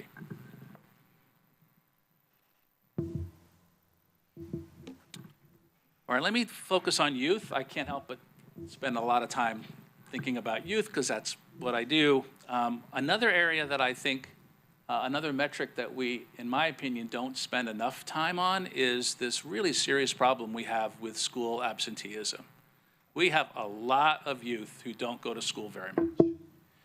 And the data show that Oregon, that this was a problem that surged nationally with COVID, and what often happened is kids didn't go to school during COVID, and many of them didn't really go back much after COVID. And so the rate of absentee, yes, sir, I'm sorry. Quick question, does that take into account children going online for school or being able to track if they're doing school online rather than in a public That's a building? great question, and I'd have to look more to see what they counted. I don't know from this data. Yeah, I do know, but yeah, you're right. That's the option that a lot of kids do is they try these online programs. I will say at the Junction City School District that online, the JC Options is counted as in school. Yeah. I don't know what this. That would be my guess, but I'm not sure. So what we saw from 2019 and 2023 statewide is the rate of chronic absenteeism, which is defined as missing at least 10% of your school days, went from about 20% to 38%. And the Eugene district was pretty much right about on the state numbers in terms of that. It looks like that number has flattened out just in the last couple of years, but we're still at very, very elevated rates of school absenteeism. And just to point, that's Eugene 4J, that's not the city of Eugene. Yeah, I think that's 4J. I think it goes by school district. 2 school districts, yeah. Yep. I also want to share a couple data points from another source that you may or may not be aware of. There's something called the Oregon Student Health Survey, which is a survey that's given to 6th and 8th and 11th graders every 2 years. It's very similar to a national survey called the Youth Risk and Behavior Survey. I don't know why Oregon doesn't participate in the Youth Risk and Behavior Survey, but it's very similar. And it provides data, publicly available data, at both the state and the county level. So I thought I'd just sort of pick a few statistics here that I thought were really interesting. And Was that Brittany in the middle up there in that slide? I wasn't paying any attention. Looking at her? I don't think so. No. But those red curls, yep, the same. Well, this is different than what the BRFIS, the Behavioral Risk Factor Surveillance Survey data. That's different than what you're talking about, right? Dr. Pat's nodding, yes. Okay, he knows what I'm talking about. That's what I'm used to looking at. Okay, thank you. Yeah, I think this is different. That's CDC data, right? BRFIS data? Okay. So here are some interesting statistics. It looks at Lane County data from 2022 to 2024, and then a statewide comparison. So just a few things. I don't want to overload you with lots of data points, but 58%, and this combines these grades, said that their mental health is overall at least good. And that's a rise from 50% in 2022. So happy to see that. We're still not quite at the state average. I thought this was interesting. About over 40% of youth check their phone at least every 15 minutes. Oh my gosh, at least. When it's their parents calling. Yeah. Yeah, right. To put it If the down, parents are for it to calling, count yeah. that you checked it. I mean, continuous use, is that just checking it once? Sorry. And I thought this was really interesting too. The number of youth that are identifying as cisgender, so not being non-binary, and are identifying a straight sexual orientation seems to be rising.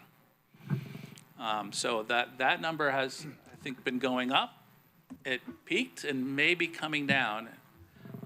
This survey doesn't say anything about why that may be, and you could speculate that this may be people being less reluctant to disclose that, or it also could be more sort of a natural, people just kind of shifting away for other reasons. I think it's a really interesting trend and would like to understand that a little bit more.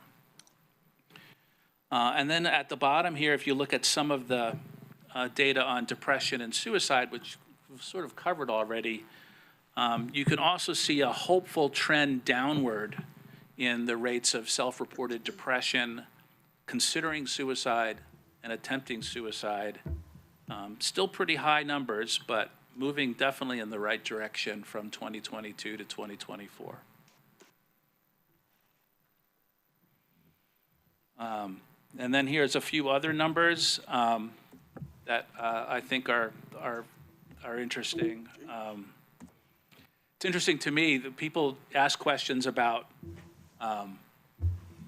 being engaged in sexual behavior, breaking the rules.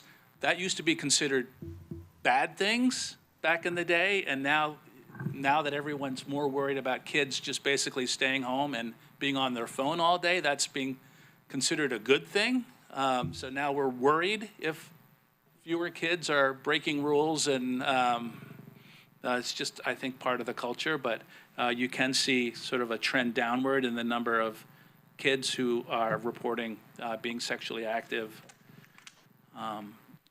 Cannabis use remains at very elevated levels and continues to be, in my opinion, the number one sort of harm when it comes to substance use for youth, both in terms of their own use and parental use leading to abuse and neglect. And then just one of their questions, I'm glad they asked this, did you answer these questions honestly? 80% said they did. All right, so I want to leave time for discussion and questions, but I'll tell you just some of the things that I took away from this. One is that I think it's indisputable that Oregon really does struggle with extremely high rates of mental health problems and substance use. Despite that there may be some positive trends recently. What's really behind this kind of odd combination of having high rates of mental health problems, but at least on some metrics, having relatively good access is not something I don't think we understand really well, but I think it's something we should understand a little bit better. I am really gratified by some of the recent trends about the lower rates of, especially of suicide and depression in youth, and I really hope that we can continue that. But I also have to say that, I left looking at all of these metrics saying, we don't really know as well as we should what is going on in our county and in Oregon. And we seem to be taking these little snapshots from different sources, but we have trouble, I think, really synthesizing this and being consistent, because this is what we need to base our policy decisions on, our data like these. And if we're getting 5 different answers by asking the question slightly 5 different ways, I think that's a problem. So I just want to finish by sort of thinking about, what the proverbial system of care, our network of resources that we have, and something that's been helpful for me in thinking about it, because often when people present our model of our system of care, you get something that looks like this. I mean, logically, it looks at the system and all the different levels of systems that we have, outpatient and crisis services and hospitalizations and emergency department. It is important to understand that, but one of the things that I think this data journey has helped me understand is that we could benefit from maybe a different model, a different way of looking at this. So to just help me think through this, and this helped me, and I wanted to share it in case it's helped other people, is that instead of looking at the system components, I actually kind of reframed our system of care by looking at an individual who goes from not having mental health problems to having mental health problems to getting improvement. And when you look at it this way, you know, what I call different stages, in between those stages are what I've called intervention points. And these are all opportunities for us to intervene at different levels. And when you look at it this way, you can see areas that our traditional surveys have not covered very well, in my opinion. For example, we almost never talk about prevention. That first step, when somebody goes from not having a mental health problem to having a mental health problem, well, that's where prevention can really have a huge effect. And then that last piece, where we go from, we've often considered like, well, as long as somebody has access to any kind of care, we're done, right? That was the final piece. But more and more, I'm thinking, and I think a lot of people are thinking, that really isn't the final piece. It has to be effective mental health treatment. It has to be enough, the dose has to be right, the quality has to be right, and we're not measuring that really at all. So this is a model that I think has sort of helped me think through this process a little bit. And I just wanted to share it with you, and it's a model in progress. So this is my last slide. I think the main points here is I think we have to be very careful about, especially taking these headline conclusions about how we're doing at face value. I think if you look a little more deeply, you find very different answers. But despite that, I think there is converging information that we do have extremely high rates of mental health problems and substance abuse problems. Some of what may be framed as access traditionally may have less to do with access. This may have to do with stigma, with quality of treatment, with lack of prevention services, and I'd like to see that fleshed out a lot more. And I think overall, I think we as a county and as a state could really benefit if we had a more accurate and reliable and consistent way of surveilling mental health and mental health resources that would allow us to make more reliable assessments about our trends and would help guide policymaking for the future. Especially with all of these big projects coming right down we're gonna have a new hospital, we're gonna have a new stabilization center. We have a lot of really great initiatives, and we need to know whether they're gonna work. And so this is the time, in my opinion, to establish a baseline. So when these big things happen, we can know if we're moving in the right direction. So that's all I had. I really appreciate your listening and be happy to hear what you think and answer any questions that you have. Yes, thank you. That was an absolute amazing presentation. And I will agree, I may be a little more confused now than when I started, but That's a good. I think that's a good thing. That means we are learning. So this is not an order, there's no action, but I think we probably have some questions for you. Yeah, looks like you're the first up, Vice Chair Buck. Thank you. It's definitely eye-opening. I feel like the surveys are kind of all over the place. So trying to get a grasp of what's actually happening here in Oregon and or in Lane County is really challenging. And you as practitioners probably have a better feel for what is actually happening here on the ground because you're speaking to these folks every day. So I'm very curious if you feel like your daily work with people is lining up with these surveys or where you're seeing them diverge, knowing that, as you said, if you state survey questions just a little bit different, you can get a markedly different answer. And, you know, there are people that specialize in writing surveys so that that won't happen. But are we getting quality surveys? And which ones maybe are just not the ones to look at? Yeah, thank you for that. To answer the first part of your question, I do think the data line up pretty well with what I see, you know, on the ground every day. One of the things the surveys do not do a great job of addressing is it kind of treats everybody the same. And in my opinion, the biggest mistake that we make when we try to make mental health related policy is we think everybody's the same. And getting to like the question of access, you know, your access can be really different if you are, you know, a wealthy family who can pay out of pocket versus someone with much fewer options and, you know, having no insurance or relying on Medicaid. So that I think these surveys don't take into account very well. And it's not always that the surveys, like a survey's bad, but they're just different.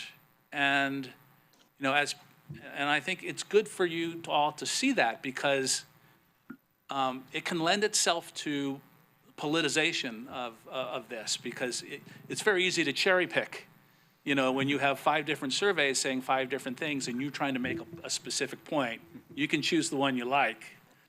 And I think that can and does happen sometimes. And so I do feel like it would be good to sort of have a consensus about, well, this is we think are the best metrics and we're going to rely on these and we're going to follow these year after year.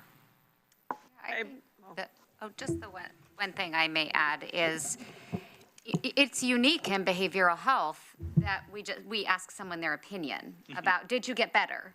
Right? That is our assessment of the quality of care. We actually have validated tools in behavioral health to be assessing risk and making diagnoses, and we utilize those on the front end. So it is a metric for primary care, for example. Do you use a survey called the PHQ? At first it's 2, and then you build it out into 9 questions, which is a valid survey to screen for depression. And if the patient screens in for likely having depression, did you refer them to treatment or provide some sort of treatment in primary care? What we don't have then is what happens. Just like you pointed out, it's like it stops at the point that you access treatment. And we've moved beyond that in physical health care and certain types of chronic conditions. So for diabetes management, we are assessed on not whether we diagnose someone, but whether their A1C, which is the measure of blood glucose over time, remains in control while we're treating them. Same thing for hypertension metrics. Someone has high blood pressure, that's not enough. We get judged on whether we maintain that blood pressure within a healthy range within our treatment. It's an interesting thing to think about. How we measure creates a certain result, and it highlights different things within the treatment and the care that people receive. I think the other interesting thing in the state of Oregon is that we put a whole lot of dollars and resources into the aid and assist system, which probably in these surveys I would guess is counted as mental health treatment. And the reality is that the goal of that system is to make people competent to stand trial. It is not actually to make them better. So looking at what types of care are we investing in this state, whom does that help? What does that leave in terms of limitations then? If someone's competent to stand trial, where do they go? Where do they continue that treatment to be able to actually improve their lives? And how are we investing those different resources in the state? I think these are important policy questions for us to think about.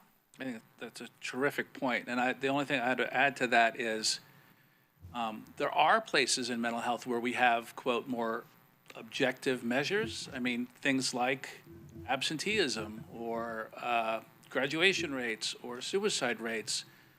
But the problem is, if you go back to this graph, what are you measuring with something like absenteeism? I mean, you could say that you're not measuring anything very specific. That could be a higher rate of mental illness. That could be a lower access to help. That could be all kinds of things. So we need to come up with measures that are specific and reliable. And that's where, especially in the mental health field, we're, I think, at a disadvantage. Yeah, I'll just conclude by saying I appreciate that you brought up the fact that there are different kinds of mental health issues. Like, this didn't even dive into the different silos of mental health behavioral issues that people are working through. And does that say something? Like, do we have access and a prevalence of a certain type of mental health problem that other places don't? And maybe we do, maybe we don't, but we don't have that information in these particular surveys. And I think there's an assumption that once a person reaches a point where they have a mental health issue, that's where they are perpetually for the rest of their life. And that may be a stigma that we assume, which is why we don't go to that last line and say, okay, well, did you ever get to a point where you're feeling better? And not measuring that particular point. And that might be a cultural hurdle that we have to jump, but we haven't gotten there quite yet. So thank you for bringing those. I think our youth are actually leading the way in that. I mean, I think some of these data are showing that our younger people are much more open to talk about their struggles than folks who are a little older. So that may be something, if that continues, maybe we will see sort of a bigger shift in that. Thank you. Thank you so much for the presentation. I feel like we could do this all day. There's so much there. I really appreciate you also at the end highlighting some of the important initiatives we have coming online, and particularly the Stabilization Center, because when I look at your intervention points slide that you had at the end, my immediate instinct was to look at that and say, well, I'm pulling it up here. The Stabilization Center would fit as, access, or it would be in that, I forget where it is. But it can also be prevention, because somebody might not know they have an issue until they have their first event. And that event might bring them somewhere like a Stabilization Center, where then they get the diagnosis and then they get the proper access to treatment and care. And as you said, it's not all, we say mental health care like it's one thing, like you said, but we don't say that about physical health, right? Somebody who needs an oncologist because they have a cancer diagnosis isn't the same as someone who has a chronic disease to manage, as Eve Gray was just talking about, or the same as someone who just fell and broke their leg and needs emergency surgery to repair it. Those are all healthcare access, but they are very different kinds of care and different needs. So I feel like the Stabilization Center is a critical part of prevention. We think of it more as an intervention, but it will, I believe, over time also be a really important part of prevention, also because it will be a holistic model, particularly when youth come in, that the family surrounding that youth and the circumstances that they're going back home to will be considered. And there might be people in the family who need an intervention model at that point. So I just thank you for bringing that up and how critically important that program will be to this piece, and a place to capture more data and for us to manage and decide what are we capturing and what do we do with it and what do we learn from it to inform the programming there and throughout the system. So thank you for that. I also really appreciate you bringing up the social determinants and some of the inherent inequities. I was especially concerned when I looked at those 17 data points that survey you started out talking about, that it includes how many youth are on IEPs, because we know there's an awful lot of gender and racial bias built into who's on an IEP. So there's so much I can see where of those 17, where you can tell whatever story you want with that. So really important that we don't stop at those headlines for sure. It reminds me of Commissioner Farr might appreciate this. At Food for Lane County at the time, in the late 90s and early 2000s, we ranked #1 in the country. Oregon had the highest rate of hunger, but we also had some of the highest utilization rates of things like food stamps, SNAP benefits, and emergency food boxes. So that feels very much like a corollary, right? Is that good news, more people are using it because we're so good at outreach and have destigmatized and made access easier? Or is that bad news that so many people are using it because our rate of hunger is so high? And if we're doing such a good job of serving that need, why is the rate so high? It's sort of that circular. So just, it's complex, and I'm so glad that we're digging in this way and that you're creating this opportunity to talk about it at what's under those headlines, I think is the most important takeaway I get. Is the headlines should be the opening to the conversation. Why is that, instead of the end of the story? So I guess my last point or question would be, what are we doing, or what opportunities do we have to take the data around the folks that we are serving and what we know from the population we're directly tasked with caring for, to tell that story, to tell the uniquely Lane County story from Lane County's service delivery perspective? Well, I mean, before I dove into this presentation, I wasn't even aware of a lot of these data points. And I have a sense that a lot of people are not, or they're aware of one or two, but not the whole picture. And so I think getting people together who can all say, well, I can contribute this, and then I think that's the way to kind of build a consensus and really know what's out there. And to me, that's a really good, positive first step, and just, just being aware of what's there. Great, thank you. Mr. Trigger, if I may make an addition here, I think Dr. Ratu has opened the door to further discussion of what do we do with our limited resources. We have limited resources in most every area that we occupy. And I do think there are places where we're doing really good things. So my first couple of years working here, we did not have integrated behavioral health in our primary care clinics. If I went in to see a patient and I thought I was going to take care of their blood pressure or their diabetes, and they were having an anxiety attack, I owned that as well. Now we have integrated behavioral health. I lean out the door and call in a behaviorist to come in and do breathing exercises or something in the moment for that anxiety attack, and then follow up with that patient. These are evidence-based protocols, and it's working very well. We need more behaviorists to be at our clinics, and they're hard to find, but that's a positive. And some of these other tools and future initiatives that Dr. Ratu mentioned, Stabilization Center, he's opened the door for behavioral health at our methadone clinic as well, and working together collaboratively in that space. Those are opportunities, and I do think that one of the thrusts of this presentation is we don't have all the data that we need to adequately use our limited resources. So let's try to focus on what those data point voids are and fill them in. And I think that's a really good next step for us. Commissioner Farr. Thank you, Chair.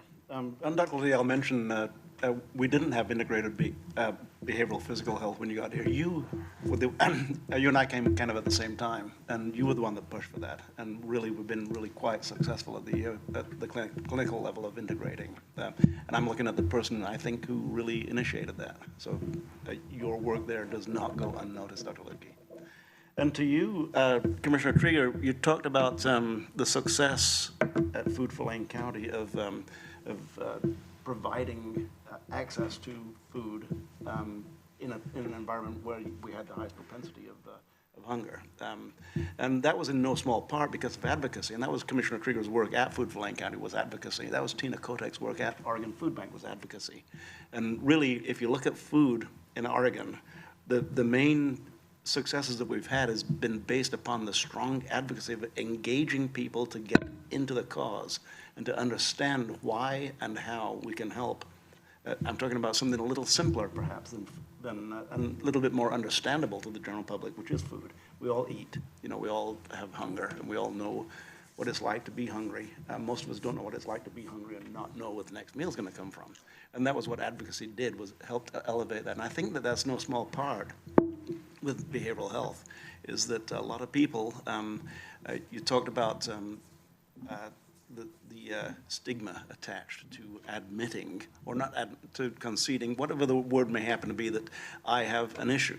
People are reluctant to say that. Youth in particular are reluctant to say that because of social pressure, because of what goes on around them at school and the social pressure that they feel. So I believe that one thing that we can do, and I'm going to go back to what you say, this is the time to establish a baseline. You say that out loud and powerfully, and you talk about some specific issues that are involved. It makes no sense to me we bundle prevalence and access in the same metric. So that's a part of the baseline, is how do we distinguish between what can be done, how it can be done, and where the work is done. If you bundle things together, it becomes very difficult to address the specific needs. And I think that's where you're the leader in, Dr. Two. I listened to you, Greg Rickoff and I listened to you 3 weeks ago at the Mental Health Summit, and it's like somebody threw a light on for me while you were talking, and then you illuminated the light even further today. Your work has just begun, Dr. Two, and talking to the people around you, getting the advocates involved in the work that we need to do to very specifically address the things that can be done. I can't go into that right now because I don't have the letters out. Unlike the other Patrick Farr, I don't have letters after my name. I'm not a therapist. Once again, this is the time to establish a baseline. Our work has begun, and I think, maybe naively so, but I think that we can be a leader in Lane County, and I think that we can cause things to happen here that will spread. So I appreciate your work today. I have a lot more to say, but I won't say it here in this venue. Again, 3 weeks ago you threw on a light for me, and today you turned up the rheostat. So thank you for being here. Thank you. A lot of analogies. Commissioner Farr, or Commissioner Lovell. I'll take both of those. Thank you, Yeah. Chair. Appreciate that. Yeah, we have a lot of discussion. Dr. Tu, it's great information. I appreciate your work. I appreciate your passion. I also appreciate the fact that you're willing to dig past the numbers, because a lot of times those numbers, like you said, are skewed. Depends on how you cook the question, how you cook the data, how you do the math, all of that. I think as a family who's experienced a mental health crisis in our own family, I think one of the most important data points we can offer as a county is how can we intercept and help the families connected to those going through mental crisis. I think that's the issue that we lose. You said in the presentation that the number one reason most don't get help is because they think they can handle it on their own. And I would also maybe extend that to maybe families think that same thing. Well, we have a problem or a child or a youth, and we think, well, we don't want to bother everybody else. We certainly don't want to be a spectacle in our social circle. So let's just try to handle it on our own. And I'm wondering, just as I look at all of the moving targets and the data and all the things we're trying to, extrapolate from the data, I'm wondering if the model change, like you said, maybe we may have to readjust our model. And as I look at the Stabilization Center, and I don't want to be misquoted here, the Stabilization Center is a major improvement to the county. But as a person who has gone through this tragedy in their lives, I often wonder if we're taking too much stock in a one-stop shop approach, a one facility that will solve the problem, rather than, as it's been illustrated here, there's many facets and problems and people who come to mental health and in and out of it in different ways. There's a lot of boutique, if you will, if I can use that word, boutique kinds of mental health places around the county who've been here for many years. Looking Glass, I can think of one of them, that have done remarkable work with the youth. And are we missing the boat that the work that really restores the relationship aspect, which destigmatizes the approach, even to the fear or trepidation of going to a hospital, walking in those doors is kind of a barrier in itself. And I'm wondering if a smaller boutique kind of approach is a model that maybe we should look seriously at because of this target is such a moving target. I wonder what your thoughts are on that. Well, this model, I think one of the things that had helped me is say, we have so many different intervention points that go beyond just, as you say, sort of one part of this. And I really think we should be looking at all of these intervention points, and we should have data that guide more specifically than they do now where we're lacking and where we need to devote more resources. So, I agree. I think the Stabilization Center is a enormous improvement for our committee, but it is really not looking at the whole picture, and we do need to look at some of these other intervention points as well.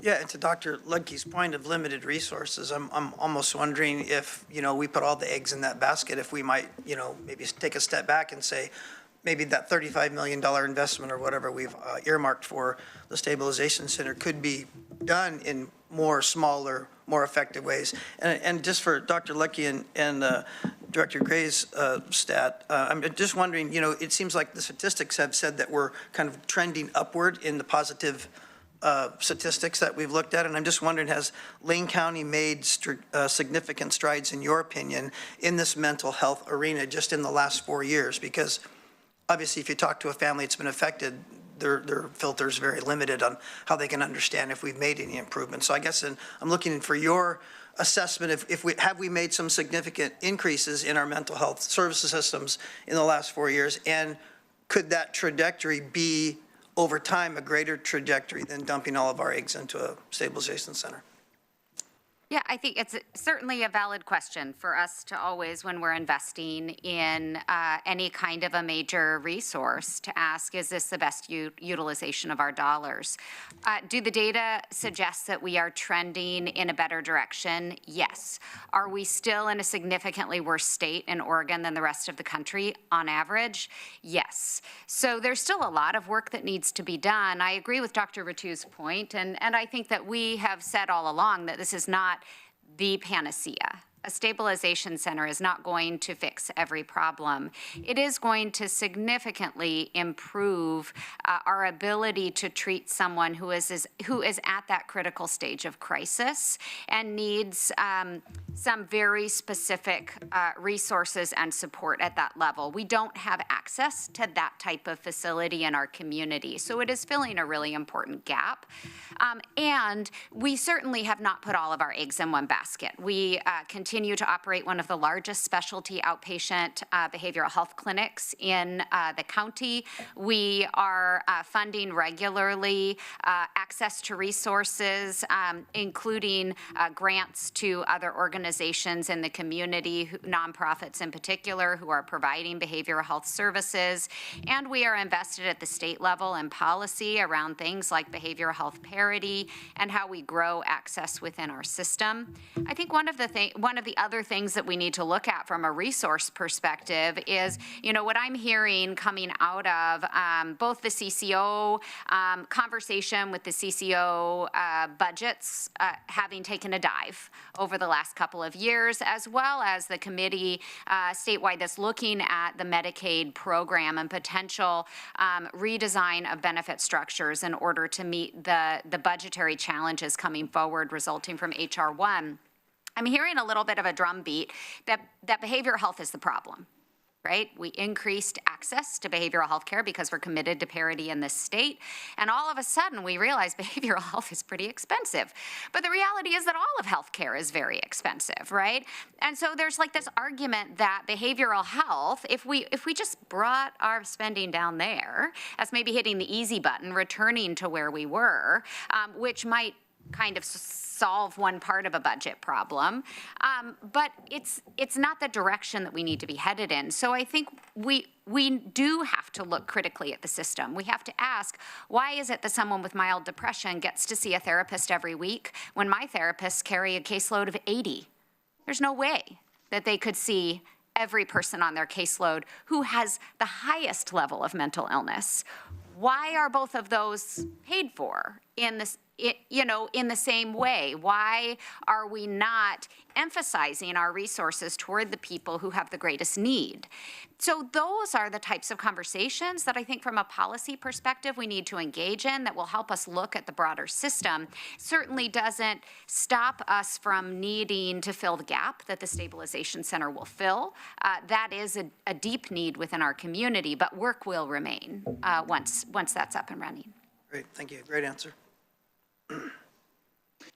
Okay, well, thank you very much. I appreciate it. I'm looking through my notes and I've contradicted myself a couple of times, so I think we're right where we need to be. Just to Dr. Lucky's point, well, we're missing some data points, but we're not even sure what data points we're missing yet. I mean, that's kind of where we're at right now, and it's great to see. I mean, this is an awesome, honest presentation. We're providing a lot of service, but there are a lot of homeless. I mean, I can tell you, I drive Highway 99 every day because Beltline's usually backed up, and it's just rampant through there. I mean, everywhere you go, you don't even go on the outside lane anymore because people are stumbling off curbs, and it's dangerous. And so, I mean, there is a real problem out there, and it is good to know that we are addressing it. We're just, the problem is bigger than we can address.